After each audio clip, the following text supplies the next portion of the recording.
কাঁচা টমেটো দিয়ে কাসকি মাছ দিয়ে রান্না করে খেলে বলবেন না আর পাকা টমেটো দিয়ে খাবো। সব সময় কাঁচা টমেটো দিয়েই খাবেন।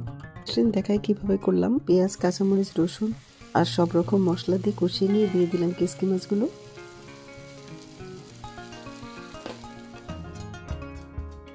উঠে নিয়ে আসলাম ধনেপাত। এখন এটাকে আলতোভাবে উল্টে উল্টে দিতে হবে। এখন এর মধ্যে দিয়ে দেবো আমি টমেটো। আমি দুটো টমেটো উঠিয়েছিলাম, দুটি কাসকি মাছ একটা দিচ্ছি আর একটা দিয়ে পরে ভর্তা করবো।